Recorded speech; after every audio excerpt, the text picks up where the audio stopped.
BCom part first statistics के विद्यार्थियों, आप लोगों को मैं datas, primary data, secondary data, schedule और क्वेश्चनेयर के ऊपर चर्चा कर रहा था, जिसके संबंध में आप लोगों को अध्ययन करवाया गया और एक अनुसूची का स्वरूप भी आपको बताया कि अनुसूची का स्वरूप क्या होता है, किस तरह की होती है। इसी तरह से आज अपन प्रश्नावली के स्वरूप को देखेंगे। इससे पहले आप लोग डेटाज में अंतर कर चुके हैं। प्राइमरी डेटा क्या होते हैं, सेकेंडरी डेटा क्या होते हैं। प्राइमरी डेटा वो होते हैं जो अनुसंधानकर्ता प्रथम बार कलेक्ट करता है और अगर पहले से कहीं कलेक्ट किए हुए हैं उनका उपयोग करता है तो वो सेकेंडरी डेटा या द्वितीयक समक कहलाते हैं। इसी तरह से अनुसूची और प्रश्नावली दोनों में प्रश्न होते हैं और उत्तरदाता उनके उत्तर देते हैं। अंतर केवल इतना सा है कि प्रश्नावली उत्तरदाता के पास भेजी जाती है और वो उन प्रश्नों का जवाब देता है और वापस से अनुसंधानकर्ता के पास भेज देता है, जबकि अनुसूची अनुसंधानकर्ता स्वयं या उसका प्रतिनिधि उस अनुसूची को लेके उसके पास जाता है और उसको पूछ के आंसर भरता है उसमें। तो ये अंतर हुआ प्रश्नावली और अनुसूची का मुख्य रूप से। अब आज उसके बाद में अपन प्रश्नावली का स्वरूप क्या होता है वो देखेंगे, लेकिन मैं आप लोगों से उससे पहले अपेक्षा ये करता हूँ कि आप लोगों ने पुस्तक ले ली होगी और अगर नहीं ली है तो उसकी व्यवस्था कर लें। पुस्तक कौन सी लेनी है इस संबंध में व्हाट्सएप ग्रुप पर महाराजा गंगा सिंह यूनिवर्सिटी का सिलेबस के अनुसार जो पुस्तकें अपेक्षित हैं वो उनकी लिस्ट डाल दी गई थी, आपने देख लिया होगा। और सिलेबस के अनुसार जो सिलेबस को पूरा करती हो ऐसी कोई भी पुस्तक आप लोग ले सकते हैं। कोई इतना ज़्यादा बंधन वाली बात नहीं है। रही बात सिलेबस की, तो सिलेबस आप मार्केट से भी ले सकते हैं और सिलेबस आप गंगा सिंह यूनिवर्सिटी की साइट पर www करके MGSU गंगा सिंह यूनिवर्सिटी की साइट देख सकते हैं। वहाँ पर आप लोगों को सिलेबस मिल जाएगा, उसमें देख लें। तो बुक होनी चाहिए और बुक सिलेबस के अनुसार होनी चाहिए। फिर कोई से लेखक की हो, इस बात से बहुत ज़्यादा फर्क नहीं पड़ेगा। अब अपन प्रश्नावली का एक प्रारूप जो दे रखा है वो देखते हैं। तो जैसे ये प्रश्नावली जो बनाई गई है वो भारतीय समाज में परिवार नियोजन के अध्ययन हेतु एक प्रश्नावली का निर्माण किया गया है, परिवार नियोजन के अध्ययन हेतु, और वो भी भारतीय समाज में फैमिली प्लानिंग के संबंध में एक प्रश्नावली बनाई गई। ऊपर ही ऊपर लिख दिया इन्होंने, भारतीय समाज में परिवार नियोजन के अध्ययन हेतु प्रश्नावली। फिर उसके नीचे सहमति वाले प्रश्नों पर सही का निशान लगाइए, टिक का निशान लगाइए जो सही है उसके ऊपर, जो जिससे आप सहमत हैं, तथा आवश्यक उत्तरों पर क्रॉस का निशान लगाइए। जो आप सहमत हैं उनके ऊपर टिक्का और जिससे आप सहमत नहीं हैं उन पर क्रॉस का निशान लगाना है। तो उसके नीचे उत्तरदाता का नाम, सबसे पहले उत्तरदाता अपना नाम लिखेगा और फिर उसके नीचे आयु लिखेगा, वो अपनी आयु और आयु वर्षों में, और फिर उसके आगे स्थायी पता, उसका पता क्या है, वो कहाँ रहता है। फिर उसके नीचे व्यवसाय क्या है और उस व्यवसाय में उसका पद क्या है। इसी तरह से फिर क्रमशः अपन नीचे जाते जाएंगे। शैक्षणिक स्तर क्या है, वो कितना पढ़ा लिखा है। फिर वैवाहिक स्तर क्या है, यानी विवाहित है या अविवाहित है, मैरिटल स्टेटस। और फिर नीचे आय प्रति मास रुपए में, आय कितनी है उसकी। देन धर्म, किस धर्म से संबंधित है, हिंदू है, मुस्लिम है, ईसाई है या अन्य है। परिवार में सदस्यों की संख्या का कॉलम, और सदस्यों में भी अलग अलग फिर नीचे विभाजन कर रहे हैं, पुरुष कितने, स्त्रियां कितनी, बच्चे कितने हैं, और बच्चों में भी पुत्र कितने और पुत्रियां कितनी, ये सब। और फिर उसके बाद में ये नंबर 1 पॉइंट से क्वेश्चन बनाते जा रहे हैं। ये तो सामान्य जानकारी हो गई उत्तरदाता के संबंध में, उसका नाम क्या है, व्यवसाय क्या है, शैक्षणिक स्तर क्या है, परिवार में सदस्य कौन कौन से हैं। और फिर उसके बाद में प्रश्न बनाने शुरू। नंबर 1, विवाह के समय आपकी आयु कितनी थी, वो वर्षों में लिखनी है उत्तरदाता को। सेकंड प्रश्न, सबसे बड़े बच्चे का विवरण, सबसे बड़े बच्चे के आयु कितनी है और कितने वर्ष का हो गया है। सबसे छोटे बच्चे का विवरण, उसकी आयु क्या है और कितने वर्ष का हो गया, आपके कितने बच्चे 3 वर्ष से अधिक बड़े हैं। और 5वां पॉइंट बना, वे किन किन कक्षाओं में शिक्षा प्राप्त कर रहे हैं। पुत्र और पुत्रियां, अगर पुत्र हैं तो वो कौन कौन से हैं उनके नाम लिख देंगे, और पुत्रियों के, और ये बताएंगे कि वो कौन कौन सी क्लास में शिक्षा प्राप्त कर रहे हैं। छठा प्रश्न बनाया, क्या आप बच्चों का जन्म ईश्वर की देन मानते हैं जिसे नियंत्रित नहीं किया जा सकता। हाँ या नहीं, या तो आपको हाँ कहना है या नहीं कहना है। 7वां क्वेश्चन, क्या आपके विचार में 2 से अधिक बच्चे परिवार के लिए हितकर हैं। हाँ या नहीं, हाँ या ना में उत्तर देना, यस और नो में। 8वां क्वेश्चन, यदि नहीं तो क्या आपने उनका जन्म नियोजित तथा नियंत्रित करने का प्रयास किया। आपने उनके जन्म को कंट्रोल करने का प्रयास किया क्या, इसका उत्तर देना यस और नो में। फिर नेक्स्ट, यदि आपने उनके जन्म को नियोजित किया है तो किन साधनों के द्वारा ऐसा किया गया है। क्वेश्चन नंबर 9 बना लिया। आत्मसंयम द्वारा, कृत्रिम साधन द्वारा, ऑपरेशन द्वारा, किस तरह से आपने फैमिली प्लानिंग को अंजाम दिया। क्वेश्चन नंबर 10, क्या आप छोटे परिवार को अच्छा समझते हैं, यस और नो में बताना है। क्वेश्चन नंबर 11, क्या आप परिवार नियोजन कार्यक्रम में विश्वास रखते हैं, यस और नो। नेक्स्ट, आपके पति पत्नी का परिवार नियोजन की ओर क्या रुख है, आप इसके पक्ष में हैं या विपक्ष में। तो आप पक्ष या विपक्ष में लिखना है, या तटस्थ हैं, न्यूट्रल। नेक्स्ट क्वेश्चन, क्या आपने किसी परिवार नियोजन केंद्र से अपना संपर्क स्थापित किया, हाँ या ना में उत्तर देना है। क्या आपने किसी डॉक्टर से भी परिवार नियोजन के संबंध में सलाह ली है, हाँ या नहीं में। आप परिवार नियोजन के साधनों को कहाँ से प्राप्त करते हैं, अस्पताल से लेते हैं या बाज़ार से लेते हैं या अन्य सोर्सेज से लेते हैं। तो ये एक क्वेश्चन बना दिए, और फिर लास्ट में उत्तरदाता के हस्ताक्षर करवा लेंगे और स्थान और दिनांक। ये एक प्रश्नावली का प्रारूप हो गया। तो आप लोगों को परीक्षा के हिसाब से अगर ये कहा जाए कि आप एक प्रश्नावली का प्रारूप बनाइए, तो आप इस तरह से एक प्रश्नावली का फॉर्म कर सकते हैं, ये ध्यान रखेंगे। और बाकी डिटेल में आप लोग पुस्तक से अनुसूची, प्रश्नावली और थ्योरेटिकल पोर्शन जो साथ साथ में चल रहा है वो सारा देखेंगे। फिर आगे थोड़ा और चलते हैं, और अगले हेडिंग में आप लोगों को ये पता लगा कि अपने समंक इकट्ठे करने हैं, अपने को कलेक्शन ऑफ डेटा करने हैं, लेकिन उनकी टेक्निक्स क्या हों, techniques of data collection. Data collection के टेक्निक क्या हैं, तो इसमें मुख्य रूप से 2 टेक्निक्स हैं, जिसको एक को कहते हैं संगणना और दूसरे को कहते हैं प्रतिचयन। संगणना को इंग्लिश में अपन कहेंगे सेंसस, CENSUS, सेंसस। सेंसस से मानी सब की गणना, यानी अनुसंधान का जो क्षेत्र है उसमें जो इकाइयाँ हैं वो सब इकाइयों की अगर गणना की जाती है तो ये कहलाता है संगणना, सेंसस। एवं दूसरा तरीका या दूसरी टेक्निक होती है प्रतिचयन, और प्रतिचयन का मतलब सैम्पलिंग।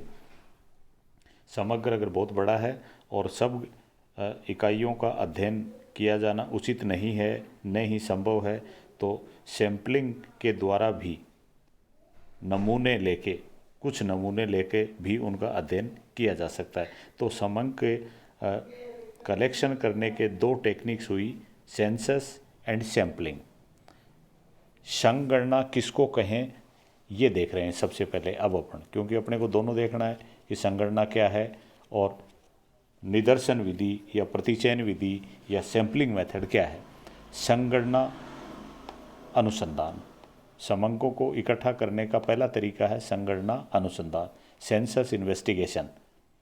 संगणना अनुसंधान या संपूर्ण गणना, सबकी गणना, इस विधि में समग्र की प्रत्येक इकाई के लिए आंकड़े एकत्रित किए जाते हैं। यदि भारत के लौह एवं इस्पात उद्योग के श्रमिकों की मासिक मजदूरी का औसत ज्ञात करना है तो इस उद्योग में कार्यरत प्रत्येक मजदूर की मजदूरी ज्ञात करनी होगी।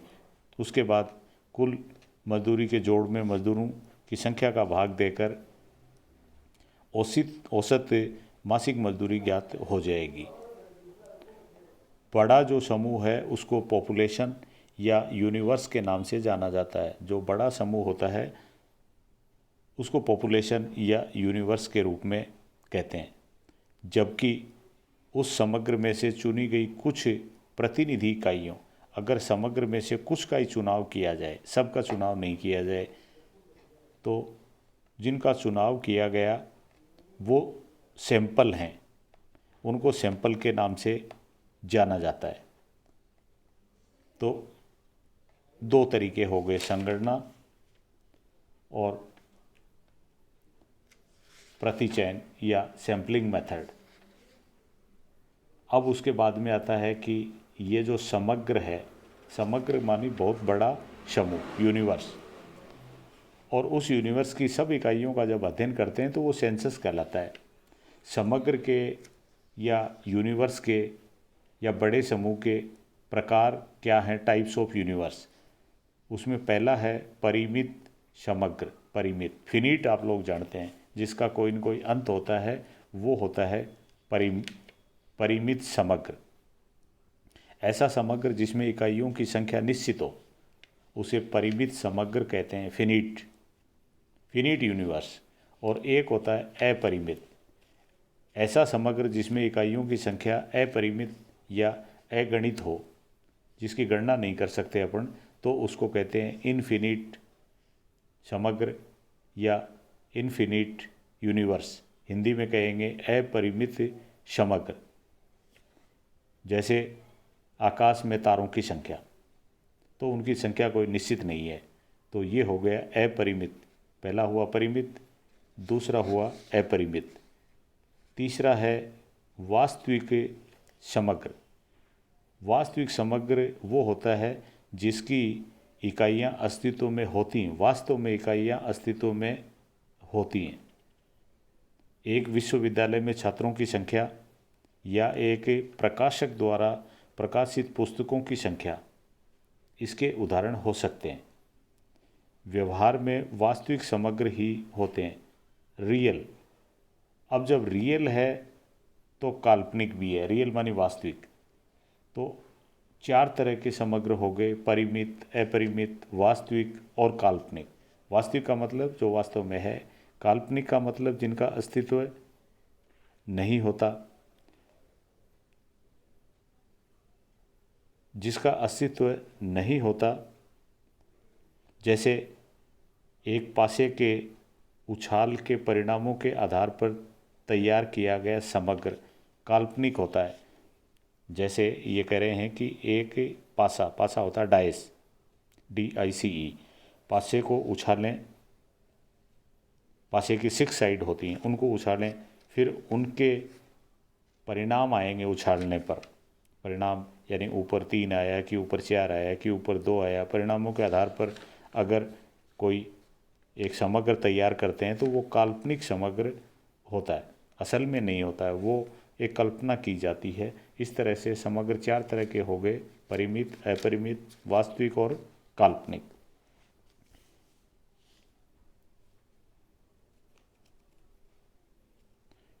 फिर उसके बाद में संगणना अनुसंधान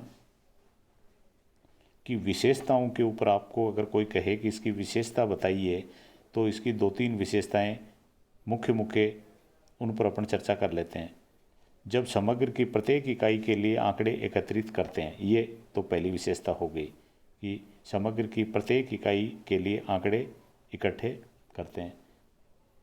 फिर समग्र के आधार पर जो प्राप्त परिणाम हैं उनमें अधिक शुद्धता और विश्वसनीयता पाई जाती है, क्योंकि सब इकाइयों का अध्ययन किया जाता है, इसलिए शुद्धता का स्तर भी अधिक होता है। ये संगणना अनुसंधान की विशेषताएं कह दें या विशेषताओं को इनके गुणों के रूप में भी देख सकते हैं। ये एक तरह से इसका एक गुण है।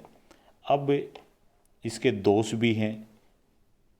दोष आप बता सकते हैं अधिक खर्चीली है ये विधि अधिक खर्चीली है, क्योंकि सब इकाइयों की गणना की जाती है। अनुसंधान क्षेत्र से संबंधित सब इकाइयों की जब गणना करेंगे तो अधिक समय लगेगा, अधिक पैसा लगेगा, तो खर्चीली अधिक होगी, समय अधिक लगेगा। इस तरह से इसके ये मुख्य दोष हैं। ये हुआ आपका संगणना अनुसंधान। संगणना के बाद में आता है सैंपल इन्वेस्टिगेशन। वो था सेंसस इन्वेस्टिगेशन, ये है सैंपल इन्वेस्टिगेशन, यानी समग्र में से कुछ इकाइयाँ चुनी जाएं और फिर उसके आधार पर निष्कर्ष निकाले जाएं। जैसे कॉलेज के विद्यार्थियों की कोई आदत का अध्ययन करना हो तो इसके 2 तरीके हो सकते हैं कि या तो राजस्थान के जो सारे कॉलेज हैं उनके विद्यार्थियों का अध्ययन किया जाए, या फिर प्रत्येक कॉलेज के कुछ बच्चे 5 या 10 हो सकते हैं, उनको सैंपल के रूप में शामिल किया जाए और 5 या 10 बच्चों से सूचनाएं इकट्ठी की जाएं। फिर उसके आधार पर कोई निर्णय या निष्कर्ष निकाला जाए, तो वो कहलाता है प्रतिदर्श अनुसंधान। प्रतिदर्श अनुसंधान का मतलब ये हुआ कि समग्र में से सारी इकाइयों का अध्ययन नहीं करके कुछ इकाइयाँ चुनी जाएं और उनसे निष्कर्ष निकाले जाएं, और उनके जो निष्कर्ष होंगे वो ये माना जाता है कि समग्र के आसपास होंगे। समग्र का अध्ययन करते तो भी निर्णय लगभग वैसे ही होते। तो ये हो गया आपका सैम्पलिंग के द्वारा कलेक्शन ऑफ डेटा।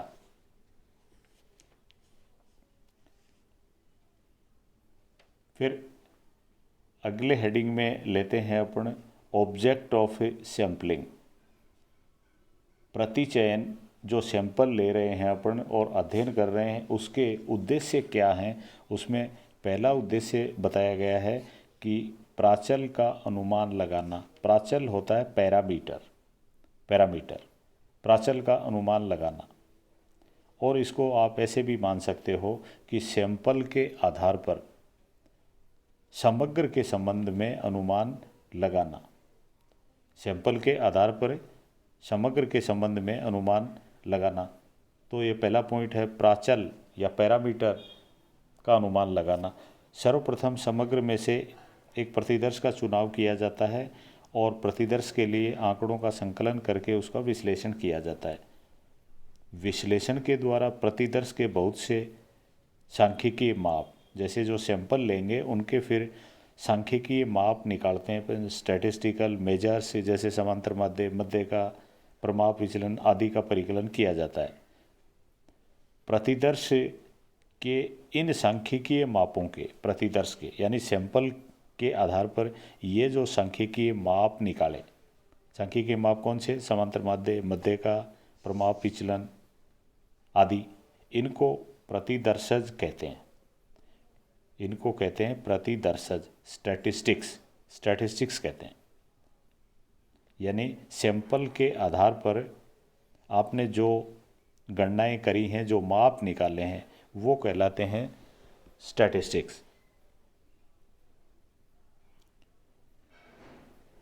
इन प्रतिदर्शों के आधार पर सांख्यिकीय विधियों के अनुसार समग्र के सांख्यिकीय माप, यानी ये प्रतिदर्शज हैं, इनके आधार पर आप समग्र का जो सांख्यिकीय माप है उसका अनुमान लगाते हैं कि सैंपल का अगर समांतर माध्य ये है तो समग्र का ये होगा। समग्र के इन सांख्यिकीय मापों को कहते हैं प्राचल। समग्र के जो सांख्यिकीय माप हैं वो कहलाते हैं पैरामीटर्स। तो सैंपलिंग का एक उद्देश्य ये हुआ कि सैंपलिंग के द्वारा पैरामीटर का अनुमान लगाना। और फिर दूसरा होता है परिकल्पना परीक्षण करना। परिकल्पना परीक्षण करना। परिकल्पना परीक्षण क्या होता है? परिकल्पना को इंग्लिश में कहते हैं हाइपोथेसिस। कोई चीज़ पहले मान ली जाती है और फिर उसके बाद में ये देखा जाता है कि आपने जो मानी, जो परिकल्पना करी या जो मान्यता ली, वो वास्तव में सत्यता के करीब है कि नहीं, या उसमें कोई अंतर है, तो वो अंतर सार्थक है या नहीं, ये देखा जाता है। परिकल्पना परीक्षण, हाइपोथेसिस टेस्ट किया जाता है। पहले मान लेते हैं कि समग्र का माध्य और प्रतिदर्श का माध्य में बहुत ज़्यादा अंतर सार्थक नहीं है, ये टेस्ट करते हैं। ये टेस्ट कहलाता है हाइपोथेसिस टेस्ट। तो सैंपलिंग के द्वारा हाइपोथेसिस टेस्ट भी करते हैं। तो ये मुख्य रूप से सैंपलिंग के आपने दो उद्देश्य देखे। और उसके बाद में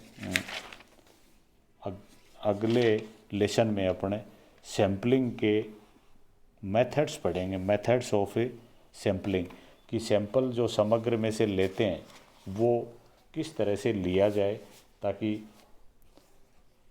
आंकड़े निष्पक्ष हों और शुद्धता के करीब हों। Thank you.